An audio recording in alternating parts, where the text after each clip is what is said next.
අද මම ඔයාලත් එක්ක ෂෙයා කරගන්නේ අපි ලංකාවේ ගත කළ තවත් සුන්දර දවස් කිහිපයක් ගැන විස්තර ටිකක්. මේ තමයි අපේ ගමේ තියෙන පන්සල. ඔමාන් වල අපි ඉන්න පැත්තේ පන්සලක් නෑ අපිට යන්න. ඉතින් අපි ගොඩක් වෙලාවට යන්නේ පල්ලියට තමයි. ඉතින් ලංකාවට ආපු මේ නිවාඩු දවස්වල අපි හිතාගත්ත දෙයක් තමයි අපිට නිවාඩුවක් ලැබුණ ගමන්ම ගමේ පන්සලට යන්න. ලංකාවේ ඉන්නකොට නම් ඉතින් පොය දවසට ඒ වගේම බෝධි පූජා තියෙන දවසට අම්මත් එක්ක පන්සලට එන්න නම් අපි අමතක කරන්නේ නැහැ. ඉතින් ලංකාවේ වැඩි දවසක් ඉන්නේ නැති නිසා එහි ගියාම නම් ගොඩක් වෙලාවට අපිට මේ දේවල් මතක් වෙනවා.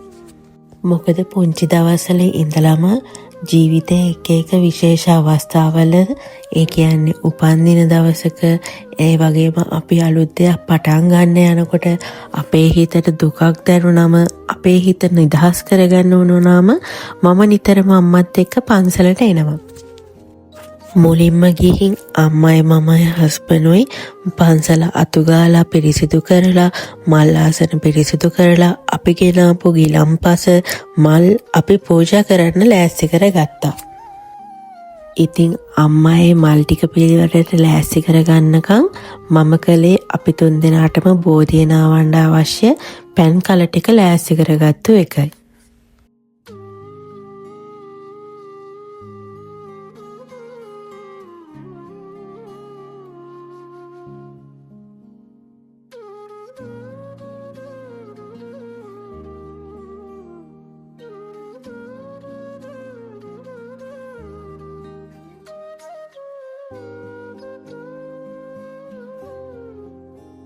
ඉතින් ඔක්කොම පිළිවෙලට ලෑස්ති කරගත්තට පස්සේ අපි පිළිවෙලට බෝධියට, චෛත්‍යයට, බුදුමැදුරට අපි ගෙනාපු දේවල් පූජා කළා.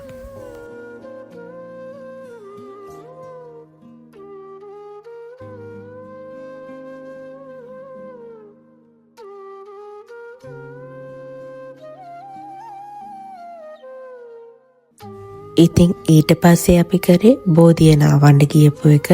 බෝධිය නාවල ඉවර වෙලා අපි පහන් හඳුන් කූරු පත්තු කරලා ගාථා කියලා ටික වෙලාවක් පන්සලේ ඉඳලා තමයි අපි ගෙදර එන්න පිටත් උනේ.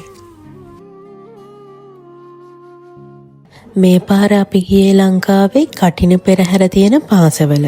ඉතින් අපේ පන්සලේ කටින පෙරහැර පින්කමටත් අපිට සහභාගී වෙන්න පුළුවන්කම ලැබුණා. පුංචි කාලේ නම් මහා පාන්දරට අම්මා මාවයි මල්ලිවයි ඇහැරවගෙන පාරේ පෙරහැරේ කස සද්දෙට පාරට දුවගෙන එනවා පෙරහැර බලන්න. සමහර අවුරුදු තිබුණා අපේ මල්ලිත් මල් බයිසිකල් අරගෙන ගියපු. ඉතින් ඇත්තටම ඒ මතක මතක් වෙද්දි නම් හරිම සතුටක් අපේ හිතවලට දැනෙනවා. ඉතින් කාලේ කොච්චර ගත වුණත් ඒ සුන්දර මතක තාමත් අපේ හිතවල තැම්පත් වෙලා තියෙනවා. අපි පුංචි දවස්වල නම් ගොඩක් වෙලාවට පන්සලේ කටින පෙරහැර පැවැත්වුනේ පාන්දර වෙලාවට. ඒ කියන්නේ පාන්දර 1ට 2ට තමයි අපි පන්සලේ පෙරහැර බලන්න පාරට එන්න ඕනේ. ඒත් දැන් නම් මේ දේවල් වෙනස් වෙලා තියෙනවා. ගොඩක් වෙලාවට රෑ 7 8 වගේ වෙලාවට පෙරහැර අපිට බලා ගන්න පුළුවන්කම ලැබෙනවා.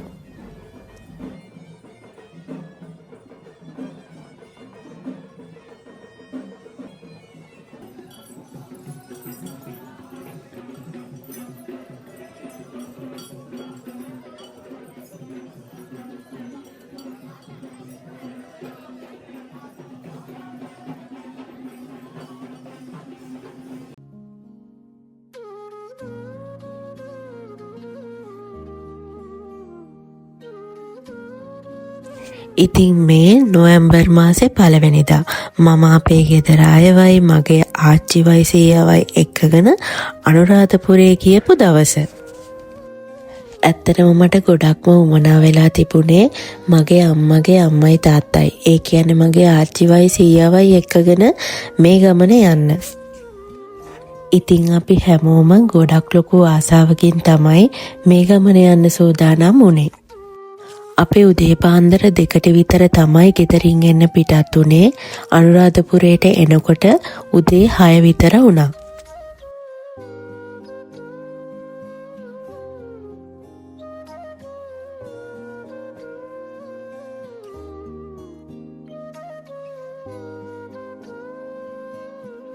ඉතින් අපි හැමෝම එකතු වෙලා අපි හිතාගෙන ආවා වගේම අපේ කිරිපිටි පූජාව ඒ වගේම දැහැත් එතකොට ගිලම්පස කැවිලි ඒ හැම දෙයක්ම ලස්සනට ලෑස්ති කරලා අපි අපේ පූජාව සිද්ධ කරගත්තා.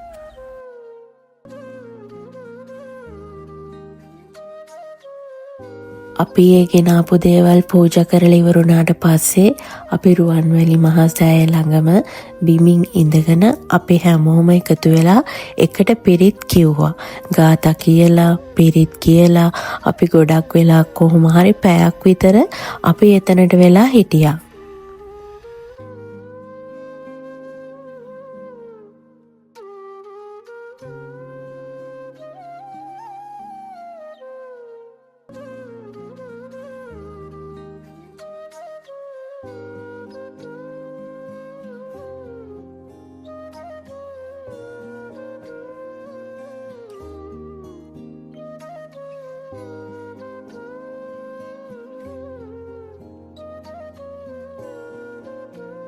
හිතේ තියාගෙන ආව වගේම අපිට අපේ පූජාව හරිම ලස්සනට කරගන්න පුළුවන්කම ලැබුණා.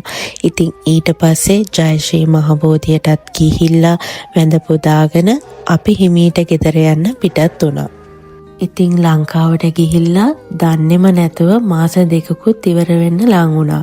ඉතින් මේ තියෙන්නේ මං යන්න කොහොම හරි සතියකට විතර කලින් දවසක මම ගියා මගේ හොඳම යාළුවෝ මීට් වෙන්න.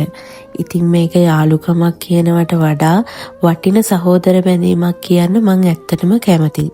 අනු නිසා මුදී සසී ඉමා. ඉතින් මේ තමයි අපි 5 දෙනා. ඉතින් ඒ වුණත් මේ වෙනකොට නම් එක්කෙනෙක් අපිත් එක්ක නැහැ. මොකද එයා මේ වෙනකොට ජීවත් වෙන්නේ ඉතාලියේ. ඉතින් මේ වෙලාවෙත් අපි යාට වීඩියෝ කෝල් එකක් අරගෙන අපිත් එක්ක එකතු කරගන්න අපේ මේ වෙලාවට එකතු කරගන්න අපි අමතක කරේ නැහැ. ඇත්තටම මම හිතනවා අපි හැමෝගෙම ජීවිතවල මේ වගේ සමහර යාළුකම් තියෙන්න ඕනේ. ඉතින් අපේ දුක සතුට අපේ අමාරුකම් දරාගෙන අපි මේ ජීවිතේ යනකොට අපිට මෙහෙම බැඳීමක් ඇත්තටම තියෙන්න ඕනේ. ඉතින් ඇත්තටම මටත් මගේ ගොඩාක් අමාරු දවස් පහ කරගන්න මෙයාලා මගෙත් එක්ක ඉඳලා මට ලොකු උදව්වක් වුණා. ඉතින් මං ඔයාලට ගොඩක් ආදරෙයි. ඉතින් මේ හරියටම අපි ලංකාවෙන් එන්න තියපු දවසේ රෑ අපිට රෑ 10ට විතර තමයි ගෙදරින් පිටත් වෙන්න තිබුණේ එයාපෝට් එකට. ඉතින් ඊට කලින් මගේ නෑදෑයෝ ගොඩක් දෙනා ඇවිල්ලා අපිත් එක්ක කතා කරලා ඒ අන්තිම මොහොතත් අපිත් එක්ක ඉඳලා යන්න නම් එයාලා අමතක කළේ නැහැ.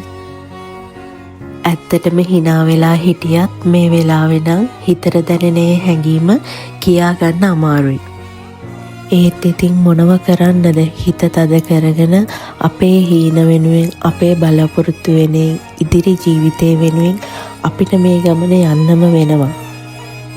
ඉතින් ආපහු ඉඩ ලැබුණ ගමන්ම පුළුවන් ඉක්මනින්ම මේ මූණු ටික බලලා යන්න සතුටු මතක ගොඩාක් එකතු කරගන්න බලාපොරොත්තුවෙන් ඉක්මනින්ම ලංකාවට එන්න හීන ගොඩක් හිතේ තියාගෙන අපි ගෙදරින් එන්න පිටත් වුණා.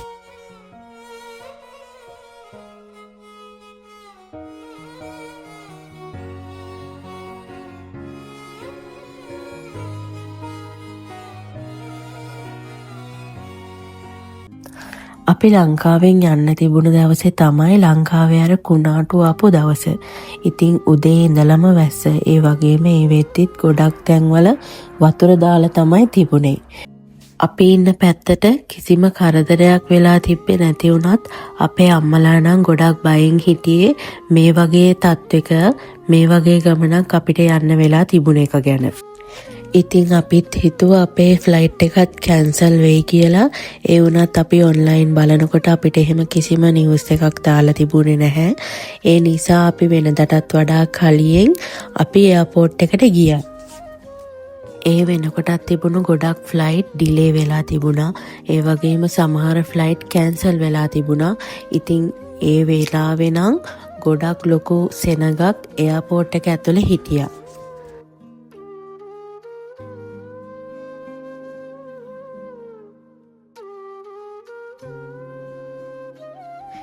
ඉතින් අපිට ෆ්ලයිට් එක තිබුණේ ලංකාවේ වෙලාවෙන් පාන්දර 2:50ට. ඒ වෙනකොටත් අපේ ෆ්ලයිට් එක එයාපෝට් එකට ඇවිල්ලා තිබුණත් කලින් ඩිලේ වෙච්ච ෆ්ලයිට් වලට මේගොල්ලන් ප්‍රයොරිටි කරා. ඉතින් අපිට ටික වෙලාවක් බලාගෙන ඉන්න සිද්ධ වුණා.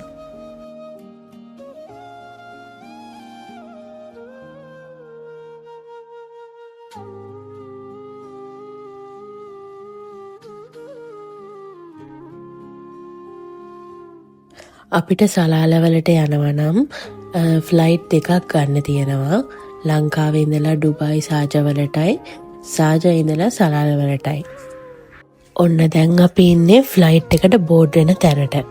ලොකු පෝලිමක් තිබුණා, මොකද ගොඩාක් පරක්කු වුණා අපේ ෆ්ලයිට් එක.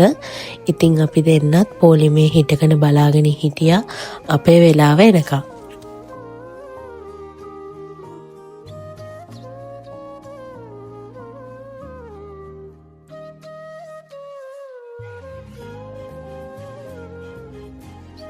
අපේ ෆ්ලයිට් එක 2:50ට යන්න තිබුණත් ලංකාවෙන් යනකොට වෙලාව උදේ 4:10 විතර වුණා.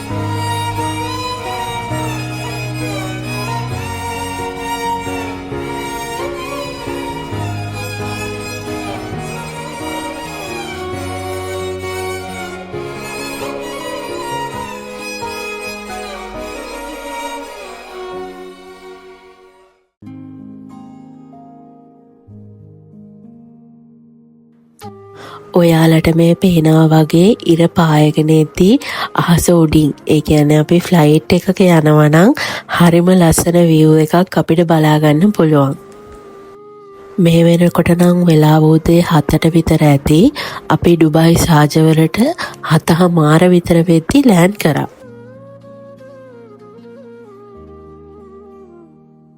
සාජා එයාපෝට් එක නම් හරිම ලොකු පරාසයක විහිදිලා තියෙන එයාපෝට් එකක්. ඉතින් අපි ෆ්ලයිට් එකෙන් බැහැලා මේ වගේ බස් එකක තමයි අපි ඉන්න තැනට යන්න ඕනේ. ඉතින් අපි කොහොම හරි සාජා එයාපෝට් එකට ගියත් අපිට යන්න තිබ්බ දෙවනි ෆ්ලයිට් එක ඒ වෙනකොට ගිහිල්ලා තිබුණා. ඉතින් එයාලා අපිට කිව්වා එයාලා අපිට චෙක් කරලා කියනකම් උදේ කෑම එක අරගෙන එන්න කියලා. ඉතින් ඊට පස්සේ ඒගොල්ලන් අපිව දැනුවත් කරා අපිට යන්න ෆ්ලයිට් එකක් තියෙනවා. හැබැයි ඒක තියෙන්නේ ඊට පහුවෙනිදා හවස 4ට කියලා. ඇත්තටම මේ වෙනකොට අපිටත් කරන්න වෙන ඔප්ෂන් එකක් තිබුණේ නැහැ. ඉතින් අපි තීරණය කරා කමක් නැහැ, ඊළඟට තියෙන ෆ්ලයිට් එක තියෙන වෙලාව වෙනකන් ඉඳලා අපි ඒ ෆ්ලයිට් එකේ සලාලවලට එනවා කියලා. මේක තමයි අපිට එයාලා ලෑස්ති කරලා දුන්න රූම් එක. ඉතින් අද දවසයි ඒ වගේම හෙට දවස හවස 4 වෙනකනුයි අපිට ඉන්න තියෙන්නේ මේ රූම් එකේ තමයි. ඉතින් මගේ මල්ලි ඉන්නේ ඩුබායි වල. ඉතින් මං හිතුවා මම මේකේ ඉන්නකොට මට මල්ලිව බලන්න පුළුවන් ඇති කියලා. ඒත් ඉතින් මං හිතුවා වැරදි. මොකද මේකේ එයාපෝට් එක ඇතුලේ තියෙන හොටෙල් එක. මේකට ඉතින් කාටවත්ම එළියේ ඉන්න කෙනෙක්ට විසිට් කරන්න බෑ. ඉතින් අපිට යන්න ෆ්ලයිට් එකේ ටයිම් එක එනකන් අපි මේකට වෙලා හිටියා.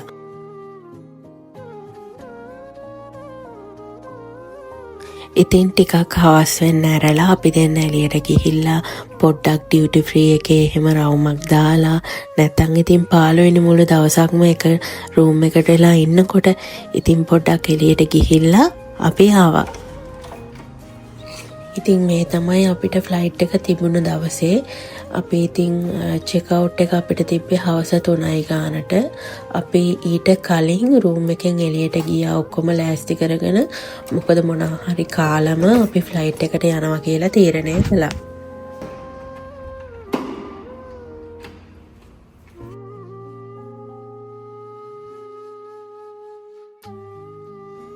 ඉතින් එතන මේ ෆුඩ් කෝට් එක තියෙන්නේ ඩියුටි ෆ්‍රී එක ළඟමයි. අපි එතනට ගිහිල්ලා අපිට ලන්ච් එකට අවශ්‍ය දේවල් අරගෙන අපි හිමින් සැරේ කාලා ෆ්ලයිට් එකට යන්න ලෑස්ති වුණා. මොකද අපි ගොඩක් ටයිම් එක තියලා තමයි රූම් එකෙන් එළියට ආවේ. එතකොට ටයිම් ඇතුව අපිට ලන්ච් එක අරගෙන ෆ්ලයිට් එකට යන්න පුළුවන් වෙන නිසා.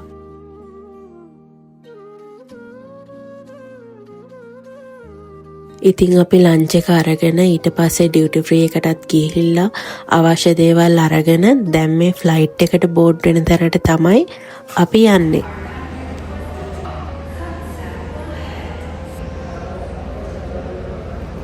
ඉතින් අපි ආවා වගේම බස් එකක තමයි ෆ්ලයිට් එක තියෙන තැනට වෙනකන් යන්න ඕනේ. ඊට පස්සේ අපිට ෆ්ලයිට් එකට සීට් තියෙන පැත්ත අනුව ඒගොල්ලන් කියනවා මොන පැත්තෙන්ද අපි ෆ්ලයිට් එකට යන්න ඕනේ කියලා. ඉතින් මෙදා පාර මේ ගමන නම් ටිකක් වෙනස් අත්දැකීමක් වුණා. මොකද කලින් නම් ඉතින් එහෙම අතරමඟ නැවතිල්ලක් අපිට හම්බුන්නේ නැහනේ.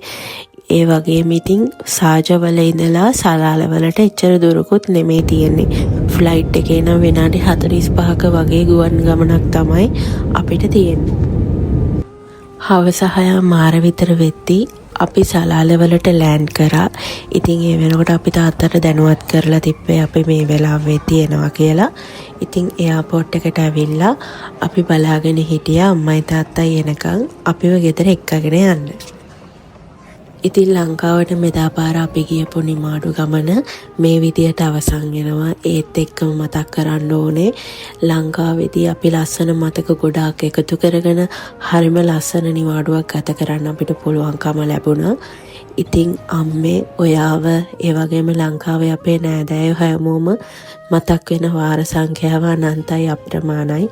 ඉතින් ආපහු පුළුවන් ඉක්මනින්ම අපේ අලුත් බලාපොරොත්තු ඉෂ්ට කරගෙන ලංකාවට ඉක්මනින්ම එන්න. ඒ අපේ ආදරණීයන් සමග කාලය ගත කරන්න අපි ගොඩක් ආසාවෙන් බලාගෙන ඉන්නවා. හැමෝටම අපි ගොඩක් ආදරෙයි.